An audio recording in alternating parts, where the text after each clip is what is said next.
সবাই ইউটিউবে দিচ্ছেন, টিভিতে আর প্রচার করার আপনাদের সেই সাহসটা নেই। আমাদের সেই সাহস আছে বলে আজ আমরা রাস্তায় দাঁড়িয়ে মিছিল করছি। টিভিতে দেন, মানুষদের একটু জানান দেশে কি হচ্ছে, দেশের অবস্থা স্বাভাবিক না। মানুষ ছাদে উঠতে পারছে না, ছাদ নিরাপদ না আজকে। মানুষ বাসার ভিতরে গুলি খেয়ে মারা যাচ্ছে। আপনারা কি করছেন? আমরা এখানে নিঃস্বার্থভাবে দাঁড়িয়েছি।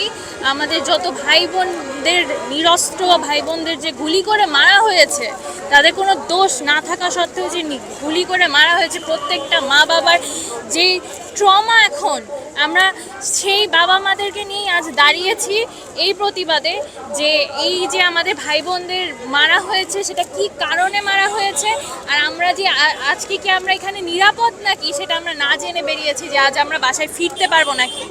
আমাদের এই দেশে কোনো নিরাপত্তা নেই।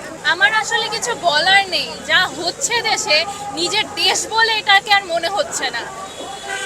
আমি নিঃস্বার্থহীনভাবে এখানে দাঁড়িয়েছি আমার বাবার সাথে, একমাত্র এই যে আমাদের যে 3 দফা দাবি, সেখানে আমি দাঁড়িয়েছি এই দাবির একজন হিসেবে।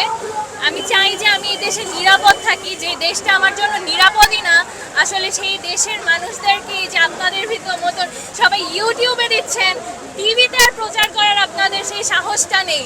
আমাদের সেই সাহস আছে বলে আজ আমরা রাস্তায় দাঁড়িয়ে মিছিল করছি, কণ্ঠ তুলছি। তো আপনাদের আহ্বান করব আমি, যে আপনারা ভাই প্লিজ টিভিতে দেন, মানুষদের একটু জানান দেশে কি হচ্ছে, দেশের অবস্থা স্বাভাবিক না। মানুষ ছাদে উঠতে পারছে না, ছাদ নিরাপদ না আজকে।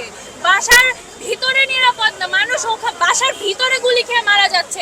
আপনারা কি করছেন?